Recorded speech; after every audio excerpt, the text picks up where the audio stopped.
granniopteryx, granniopteryx. She knows the truth, she's linking every link.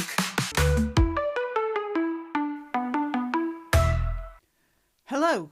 I've been reading a lot about Epstein recently, as has almost everyone else, and the many theories bouncing around theorising on how he made his money. It's been frequently remarked by many people who know the money markets that Epstein was supposed to be some sort of currency trader, but nobody ever saw him trading anything. So the obvious answer would be that he was financed either by a secret arm of some foreign or even some homeland organisation. The three top candidates have been the CIA, Mossad, here we have, was Epstein a Mossad agent, or the Russians, here, which could mean either Putin himself or the SVR, which is just a fancy new set of initials for the better-known KGB. I don't dispute any of those theories, and I have an idea that one theory is just as good as another. And despite the certainty with which various people say that Epstein was an agent for this or that, and despite the fact that we as humans much prefer to have a cast iron absolute reason for any phenomenon, I don't think anyone really knows how Epstein got his money. Just a minute, I'm checking that I have the right microphone on.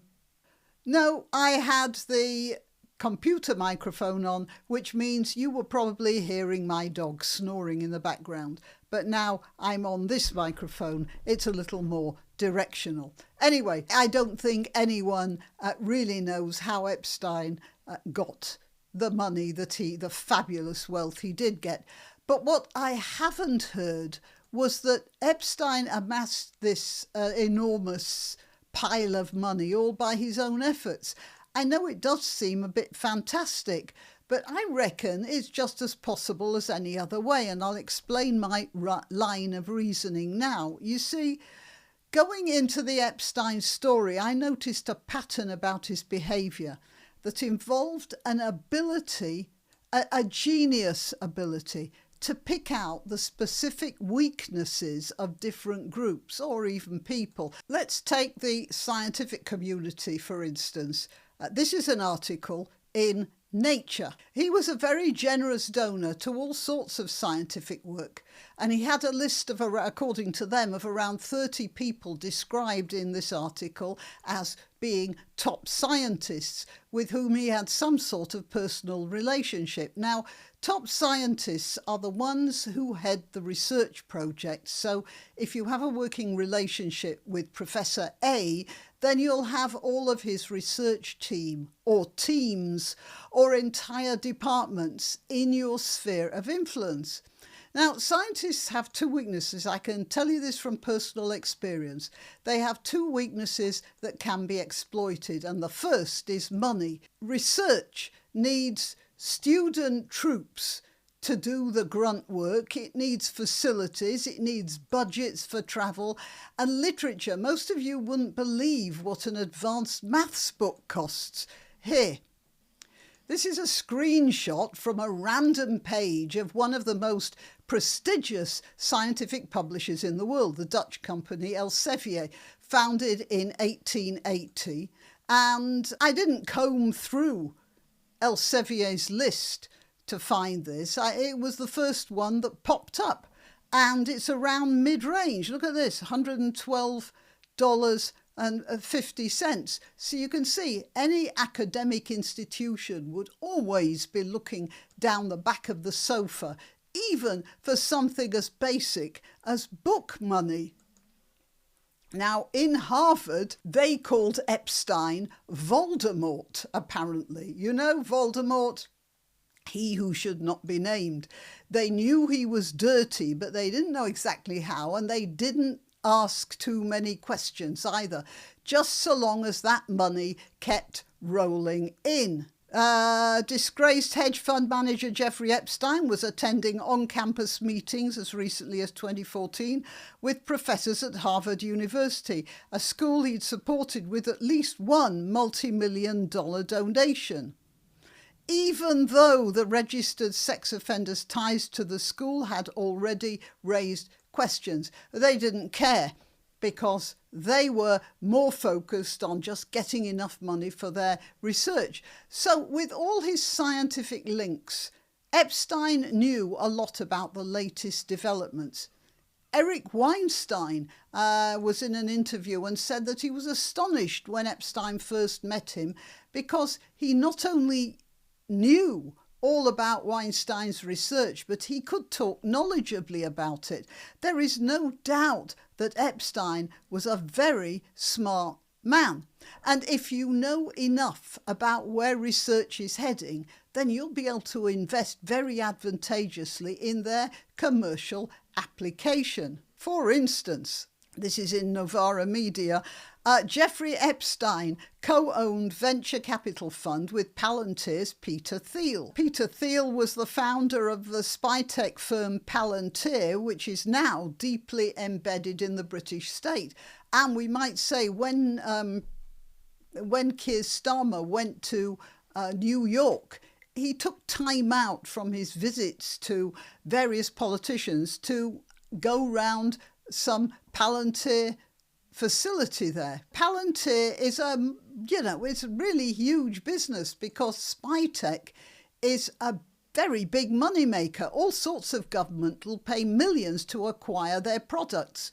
That's one way of making money, huge amounts of it, without being a spy for another country. The other exploitable weakness of science researchers is meetings.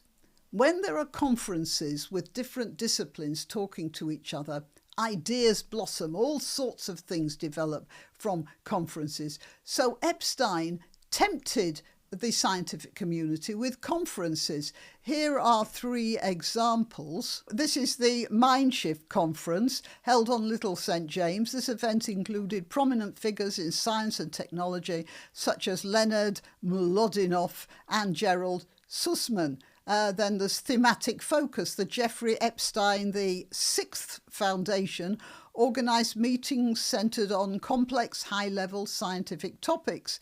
And they say other initiatives. Beyond conferences, the foundation supported the programme for evolutionary dynamics, that's eugenics to you and me, at Harvard, and the AI project Open Cog. Now, look, in the 17th century, the Royal Society was founded to give what was then called natural philosophers a chance to meet, not only to meet, but to talk and cross-pollinate. And Epstein was developing the same thing, but globally. And this was immensely exciting to all sorts of researchers all around the world, especially if their travel and accommodation were being subsidised. Again, the research that would come out of such meetings would feed back directly into Epstein's investment portfolio. So, look, I think I've told you enough now about the scientists, perhaps to convince you that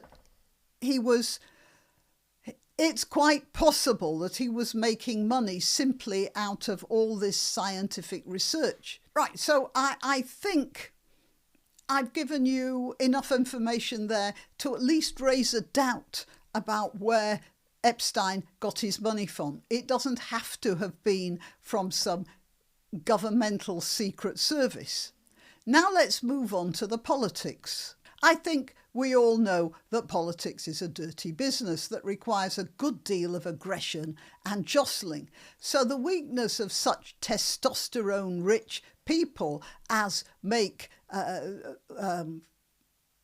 energetic politicians would be access to females. And that's what Epstein gave people like that. I don't need to go into that too much. Most of it is now very well covered by all sorts of media.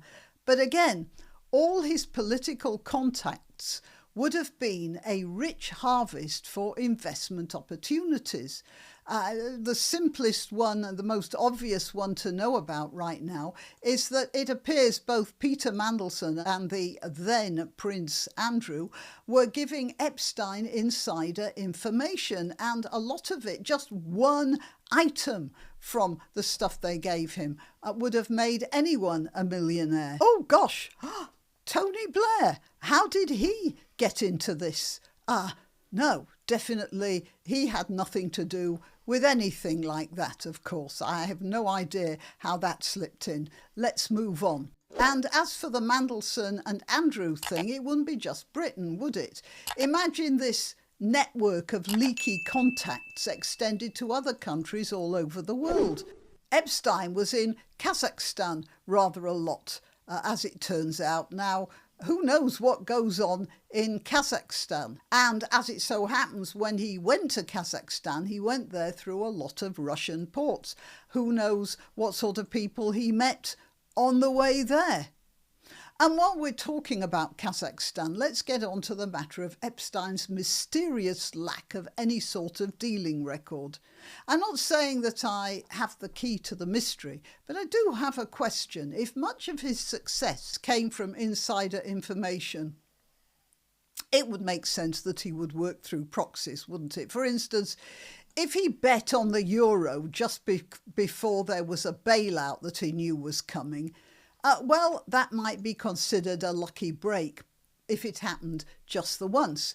But if something like that happened again on the Shanghai stock market, and then again on the Borsa Italiana, and yet again on the Frankfurter Wertpapierbörse, then it'd be obvious that he was getting information to which most people don't or shouldn't have access. So if that was what was happening, it would make sense for him to do that in hidden ways, which means that absence of evidence is definitely not evidence of absence. It could simply mean he was good at hiding his tracks. I'm not saying that's how he became fabulously wealthy. He could have still been getting money from Mossad or the SVR or directly out of Putin's piggy bank or whatever. It's equally possible. But considering that this guy's real genius appeared to be for discovering and exploiting people's corruptible weaknesses, it's just as likely that he made money because he was a genius at psychological manipulation rather than managing money markets. So, yeah, that's a flag. I've run up the flagpole. Now let's see who salutes it. Till next time. You can help my channel by subscribing and clicking the notification bell. That's quite important. And by sharing if you're so inclined. Links to my other channels and to donation methods are in the description. But the best way you can help is simply by clicking like and notify. Thank you.